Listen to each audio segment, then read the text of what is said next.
자, 그럼 이어서 바로 세 번째 발표를 시작하겠습니다. 세 번째 발표는 8차 당대 이후 북한 체제의 변화 전망 중에서 북한 사회의 변화입니다. 발표는 통일연구원의 정은미 박사님, 그리고 토론회는 건국대학의 전영선 교수님이십니다. 우리 정은미 박사님께 한 20분 정도 발표드리겠습니다. 20분보다 길어지면 안 됩니다, 정 박사님. 네, 그러면 부탁드리겠습니다. 네, 저는 20분까지는 절대 가지 않을 것 같습니다. 예, 제가 정치, 경제 쭉 들어왔는데, 어, 정치와 경제 영역에서의 여러 가지 정책들, 이러한 것들이 어떤 사회 이 부분에서도 동일하게 나타나고 있고, 또 그 영향으로 또 사회적으로 발현되는 여러 가지 현상들, 이런 것들이 있어서 상당히 그 정치, 경제에서 언급되는 내용과 많은 부분 겹칠 수밖에 없다라는 거를 말씀드리면서 제 발표를 시작하도록 하겠습니다. 8차 당대의 에서 사회 분야의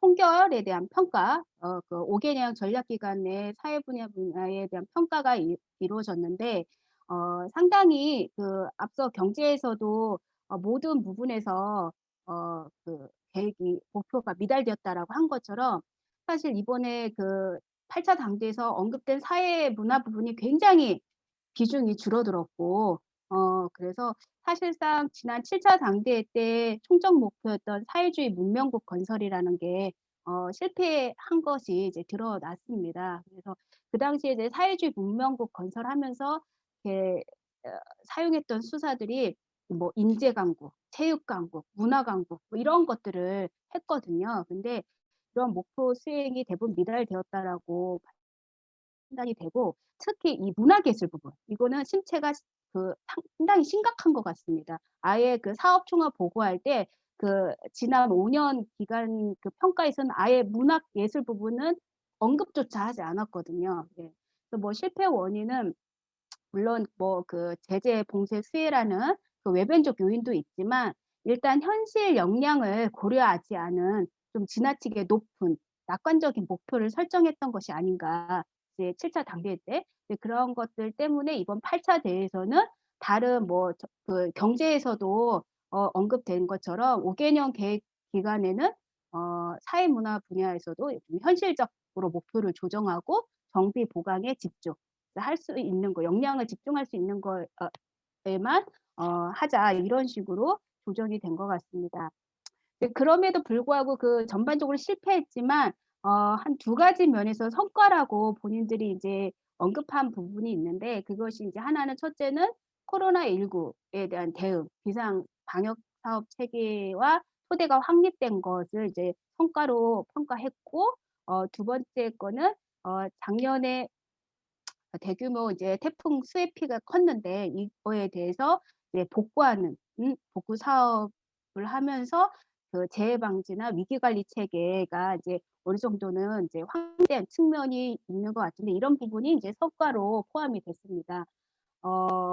일단 공식적으로는 북한이 아직까지 코로나19로 인한 인명 손실이라든지 확진자 발생에 대한 보도는 없는데, 돌이켜보면 7차 당대 결정서에서 보건 부분에 대한 과업이 상당히 이제 자세하게 많은 것들이 제시가 됐는데, 그중에 첫 번째로 제시된 게 위생방역기관들의 현대화, 또는 또 전염병 예방을 위한 개선 조치, 이런 것들이 있었거든요. 어쩌면 이런 선제적인 조치가 작년에 코로나19 팬데믹 상황을 대응하는 데 어느 정도는 좀 도움이 되지 않았을까라는 평가가 있고, 그렇지만 김정은 총비서가 제1호 지시로 작년 2월에 평양종합병원을 건설해서 좀 코로나19 같이 이런 세계적인 대유행 전염병에 대해서 좀 이거 제대로 의료 시설을 갖추자라는 차원에서 평양종합병원 건설을 당 창건일인 10월 10일까지 완공하라라고 지시를 했는데, 사실 지금까지 완공됐다라는 소식이 없거든요. 그만큼 현실적인 한계가 드러났다. 이 한 건만으로도 라고 볼 수 있고, 그다음에 작년 태풍 수해 피해가 컸던 동북부 서부 지역의 그 복구 과정을 보면은 동원 집단이 수도 시민 당원이었거든요. 근데 이건 상당히 어, 정치적인 측면에서 참 영리한 조치였다라는 생각이 드는 게, 사실 평양이라는 게 모든 경제적, 정치적, 행정적 자원이 다 집중되어 있는, 사회 인프라도 다 집중되어 있는, 어떻게 보면 특권적 인구 집단이라고 볼 수 있는데, 그렇기 때문에 이 지방 주민들이 느끼는 이 상대적 박탈감, 이게 엄청나거든요. 이 낙후된 지방에 대해서. 그런데 이런 대규모 수해 피해가 일어났을 때 그동안 특권을 누렸던 수도 시민들, 당원들을 동원해서 지방의 살림집을 복구하기 시킨다. 이거는 상당히 영리한 정치적인 사업이었다라는 그런 생각이 들었습니다. 그래서 이제 8차 당대회 때 이제 언급된 사회문화 분야의 특징을 보면은, 앞서 경제 분야와 마찬가지로 사회문화 분야도 전반적으로 목표가 현실화됐고 하향 조정이 됐다라고 할 수 있는데, 총 목표가 이제 과거 사회주의 문명 가꾼 건설 대신에 새로운 조선식 문명 건설, 이렇게 이제 톤 다운이 됐고, 그래서 사회주의 문화의 새로운 계화기를 마련하자라는 수준으로 이제 전반적으로 목표가 하향 조정된 걸 알 수 있고요.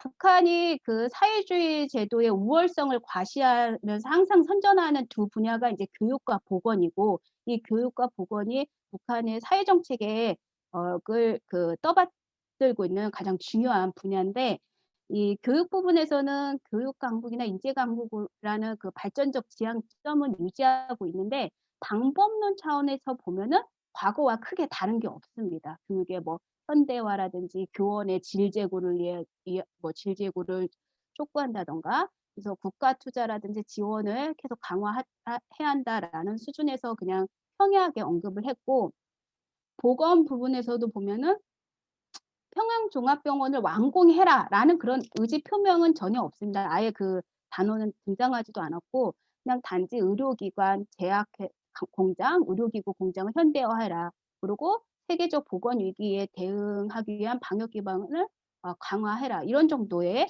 수준에서 사실 언급이 됐습니다.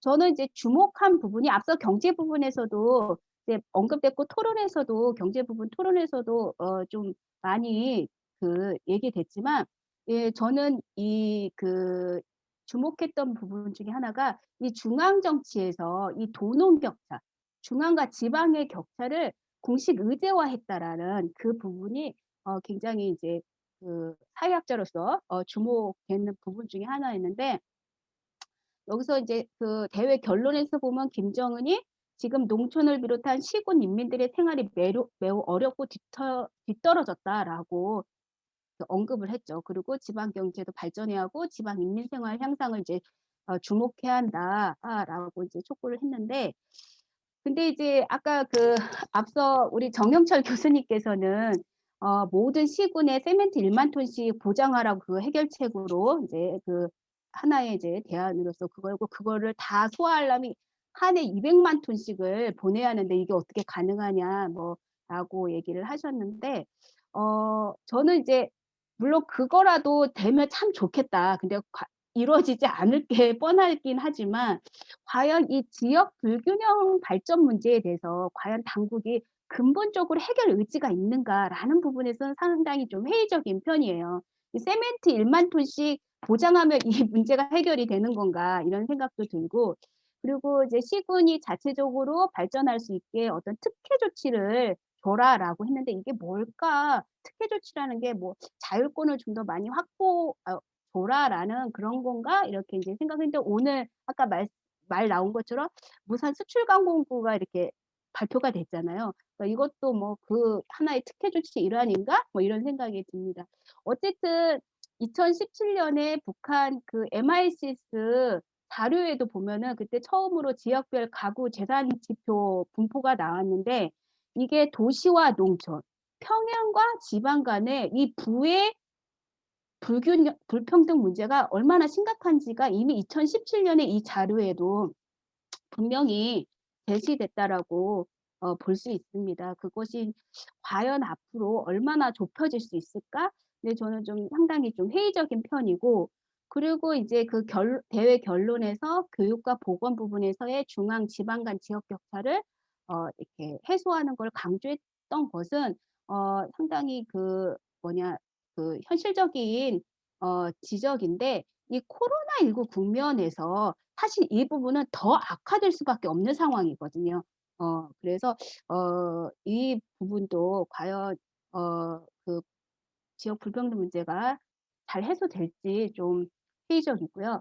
저는 이제 김정은 정권의 이 살림집 정치라고 했는데, 5개년 계획에 평양시 5만 호, 검덕지구 2만 5천 호 살림집 건설 계획이 포함이 됐는데, 이 두 개를 동시에 이 발표를 한 건 상당히 좀 영리한 계획이었던 것 같아요. 왜냐면 일단 특권적 인구 집단인 평양 시민에게 5만 호, 또 대표적인 노동자 계급이라고 할 수 있는 검덕 그 광산 지구의 그 살림집 2만 5천 원을 동시에 발표를 했으니까. 근데 문제는 저기 노동자의 살림집 착공은 안 이루어지고, 지금 현재 그 평양시 1만 호 살림집 건설 착공식만 열리고 이제 지금 진행 중이잖아요. 그런 부분에서 과연 이제 저기 지방의 노동자에 대한 그런 조치가 얼마나 실제로 추진이 될지는 좀 한 번 더 두고 봐야 할 것 같습니다. 어쨌든 그 북한이 최근 그 4월 7일에 조선중앙통신에서 흥미로운 살림집 지난 김정은 집권 9년 동안 우리가 얼마나 많이 살림집을 인민들에게 무상으로 배정했는가를 아주 구체적으로 이렇게 나열을 한 보도가 있었는데, 그래서 이제 왜 김정은은 이렇게 살림집에 이렇게 매진하는가, 살림집 건설에 매진하는가. 그래서 북한에서 살림집이 갖고 있는 어떤 정치 경제적인 그 상징성, 그런 맥락, 이런 거를 우리가 좀 더 이해를 해야겠다. 그래서 작년에 12월에 정론에 2020년가 우리 집이라는 정론이 실렸는데, 정론의 모티브가 살림집입니다. 살림집이고, 이 살림집으로부터 사회주의 우리 집, 보금자리, 나아가서 사회주의 대가정까지 이렇게 쭉 이어지는 이데올로기 하는 부분이 이제 나오는데, 그래서 살림집을 매개로 어떤 체제 결속을 위한 사회적 연대, 이런 것들을 활용하고 있지 않는가. 그래서 이 김정은 정권에서 살림집은 어떤 대중적 지지를 끌어내는 하나의 수단이면서도, 사실 대규모로 인적 물적 자원을 강제적으로 동원하기 때문에 어쨌든 경제가 순환하게 만드는 그런 효과도 있고, 또 대외적으로는 이 봉쇄 상황에서 우리가 체제가 건재하다, 이런 거를 과시하는 이런 여러 가지 다중의 목적으로 하고 있지 않나, 이런 생각이 들고요. 이 코로나 팬데믹 상황에서 우리도 그렇고 북도 그렇고 이 정보 이동통신이나 이런 정보통신 기술에 대한 정책적 수요가 굉장히 높아졌고, 북한도 이번에 대규모 정치 행사들을 쭉 했지만 거기서 화상회의를 통해서 했다는 그런 보도가 많았단 말이죠.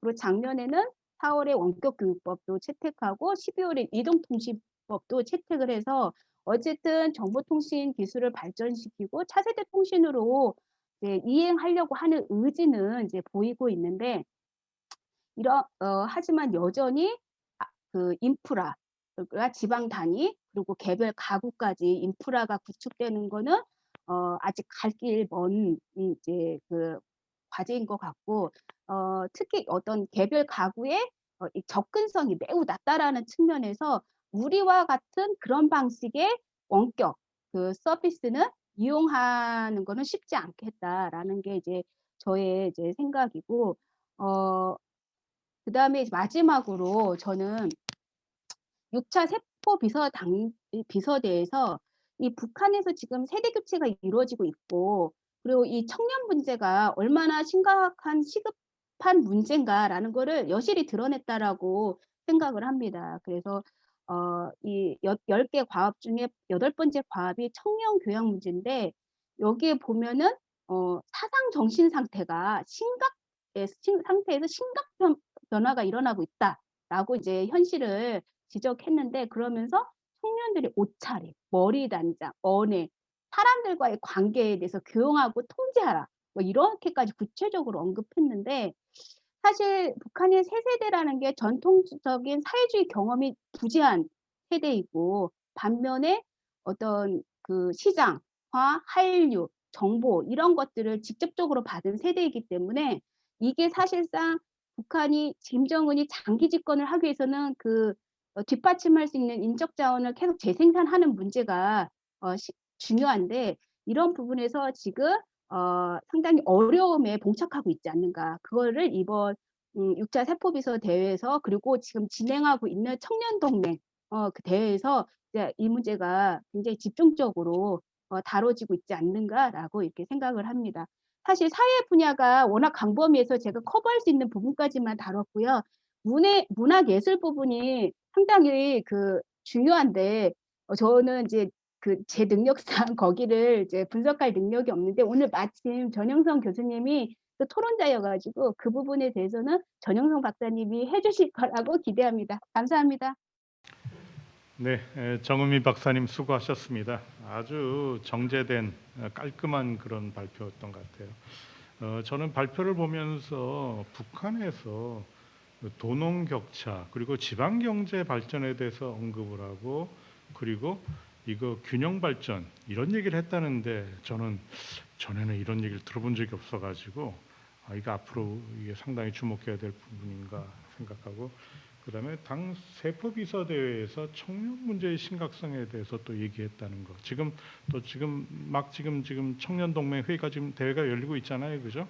그래서 앞으로 이거 계속 주목해봐야 되겠다는 생각입니다. 발표 감사합니다. 그러면은 우리 전영석 박사님 토론 시간 10분 드리겠습니다. 네. 네, 발표 잘 들었습니다. 같은 현상을 보고 같은 생각을 하고 있는 것 같고요. 다만 이제 분석에 조금 차이가 있는 것 같습니다. 많은 부분에 대한 정리를 잘 해주셔가지고 저도 전반적인 의견은 동의를 합니다. 다만 이제 문화 쪽에서 제가 주목하고 있는 현상 중에 하나는 모란봉 악단의 활동이 2019년을 기점으로 해서 뜸해졌다라고 하는 부분들이고요.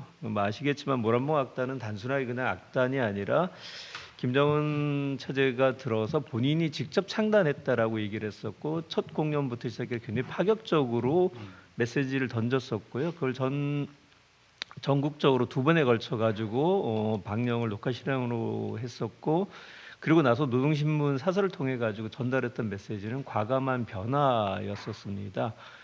세계적 수준의 음악들을 과감하게 받아들여야 된다라고 얘기를 했었고 그 본보기로서 제기됐던 게 이제 로키의 주제가도 연주가 됐었고 미키마우스 등장을 했었고요. 그리고 2014년에는 관련 행정 일꾼들에게 노력 영웅 칭호를 수여를 합니다. 그러면서 각 사회 단위에서 모란봉 악단을 따라 배울 것을 요구를 했었고요. 그것이 과감한 변화였다고 생각을 한다면 2019년부터는 하노이 회담이 끝난 이후로는 활동이 현저히 줄어들었고 대신 3전 관현악단이 공연무대 중심으로 다시 떠오르고 있는 현상이라고 할 수가 있는데 이것은 김정은 체제가 길게 보면 저는 이제 3기로 평가를 하는데 1기 체제는 2012년부터 7차 당대 전까지 의 기간 동안 추진했던 정책들이 실패로 끝나고 나서 정면 돌파전을 하게 됐던 배경 자체가 우리에게 어떤 변화를 기대하지 말라는 걸로 기조 자체가 완전히 변했습니다. 네, 그런 변화를 반영한 거라고 보고 있고요. 사실 사회주의 문명국 북한의 담론이 처음에 등락했던 건 백두산 대국이라든가 대국론에서 그다음 강국론을 다시 국가론으로 갔고 사회주의 문명국 건설 대신 2020년에 가장 많이 나왔던 것은 인민대중 제일주의였었고 그 인민대중 제일주의를 내세우는 근거 중에 하나가 비상방역 체계를 세워줬다라는 것이었습니다. 이건 사실상 보건의료 쪽에서 인민들에게 보다 나은 혜택을 향유하겠다라고 했었던 사회주의 문명국의 원기조에서 벗어나서 지금 이렇게 방역하고 통제하는 것도 인민 대중을 앞세우기 위한 조치라는 걸로의 전환, 어떻게 보면 굉장히 수비적인 걸로 돌아갔다라고 보고 있고요. 그 중에 하나가 또 이 사회주의 도덕 문제는 저도 계속 좀 보고 있습니다. 그러니까 북한이 김정은 체제가 사회주의와 자본주의를 구분짓는 방법이 정과 덕이라고 하는 걸 내세우고 있고요. 사회주의 우리 집은 정과 덕이 흐르는 집으로 얘기를 하고 있고, 그 중에 가장 우려했었던 것이 청년 문제였었고, 이 청년 문제가 나오게 된 배경을 저는 2020년에 주로 나왔었던 담론 중에서 사회주의 진지수호로 보고 있습니다. 굉장히 경제가 어려울 때 주공전선으로 내세웠던 세력 중에 하나가 청년동맹 세력이었었고, 더 이상 북한 체제가 어떤 개혁 변화라고 하는 것을 추진하기 어려운 상황 속에서 다시 3대 혁명 천리마를 회고하는, 천리마가 다시 용어가 다시 등장했다라고 하는 것은 이른바 말리마가 다시 들어갔다는 얘기하고 같은 맥락을 갖고 있다라고 봐야 되겠죠. 그런 상황 속에서 그 변화 발전이라고 한 용어 대신 사회주의 진지수호를 내세우면서 사회주의 문명국이라고 한 건설 대신 최소한을 지켜나가겠다. 그러면서 나왔던 게 이제 사회주의 미풍과 국풍이라고 하는 것이 나왔었고요. 드디어 이제 뭐 세포 비서대회에서는 고난의 행군까지 용어가 됐다라고 하는 것은 상당히 어려운 상황을 좀 얘기하고 있다라고 말씀드릴 수가 있고요. 저는 그 지방 경제에서 얘기됐던 부분은 김정일의 리더십이 특징이 그대로 드러났다라고 보고 있습니다.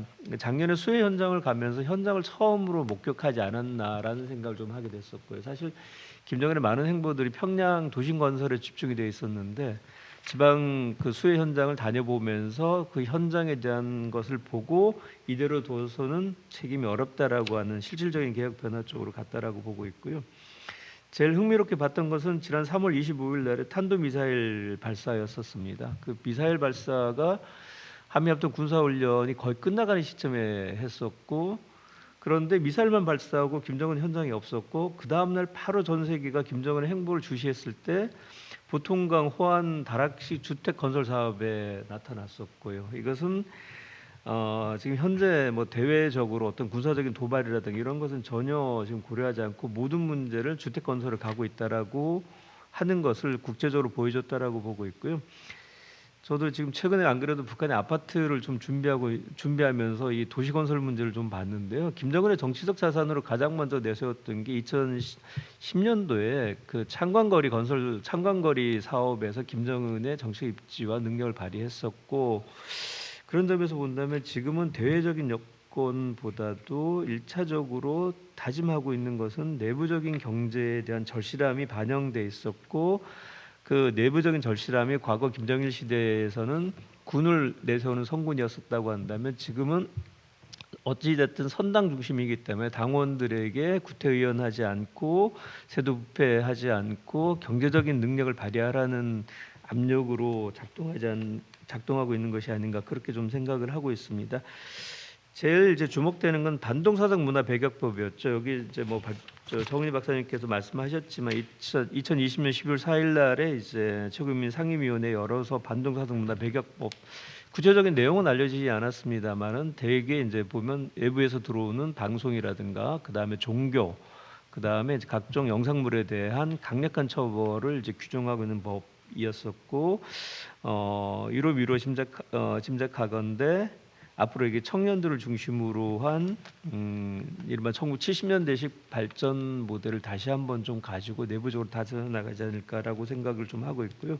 근데 문제는 이게 정말로 다시 먹힐까라고 하는 것에 대한 전망은 좀 엇갈릴 수 있을 것 같아요. 왜냐하면 과거와 좀 다른 세대의 경험을 했었던 이른바 뭐 전후 세대이기도 전쟁에 대한 기억도 없던 세대들이고, 그 다음에 이제 새로운 어떤 경제 활동의 맛을 봤었던 이 세대들이 정말로 이런 그 외부적 통제와 내부적인 어떤 정풍 운동이라든가 도덕 운동에 대해서 상당히 좀 많이 좀 긴장이 되지 않을까, 그러니까 좀 밀고 당김이 있을 것 같은데, 이에 대해서는 어떻게 보시는지에 대한 관심을 좀 여쭤보고 싶습니다. 네, 딱 그 시간 지켜서 토론해 주셨습니다. 우리 정우민 박사님 좀 짧게 좀 반론 부탁드리겠습니다. 제가 지금 연구원에서 두 가지 PM을 맡으면서 지금 탈북민들을 최근에 좀 많이 만나고 있어요. 이제 방법론 차원에서 이제 자료가 이제 제한되어 있기 때문에. 근데 그분들께 자력갱생이 뭐냐, 이번 8차 단계에서 자력갱생 얘기했는데, 공식 노선으로 자력갱생인데, 그 사람들이 이제 제가 지금 만나고 있는 분들은 이제 뭐 기사장급의 엘리트들이에요. 예, 현장의 엘리트들인데, 자력갱생이라는 게 국가에서 목표를 주면, 계획을 주면 수단과 방법을 가리지 않고 생산 단위에서 그 목표를 계획을 수행하라. 라는 게 이제 자력갱생인데, 단위에서 알아서 그 계획을 할 때, 그렇게 알아서 하다 보면은 부정부패가 생길 수밖에 없다는 거예요. 근데 부정부패는 또 막 전쟁 선포를 했잖아요. 그렇기 때문에 이런 부조화, 이게 뭔가 규범적으로 정책적 지침으로 하는 것과 이 현장에서 또 벌어지는 그 메커니즘, 이런 것들이 계속 부조화되다 보니까 그 사람들의 현장에서 실무를 맡고 있는 사람들은 이런 것들 하나의 그냥 정치적 쇼, 이런 식으로 이렇게 수용을 하더라고요.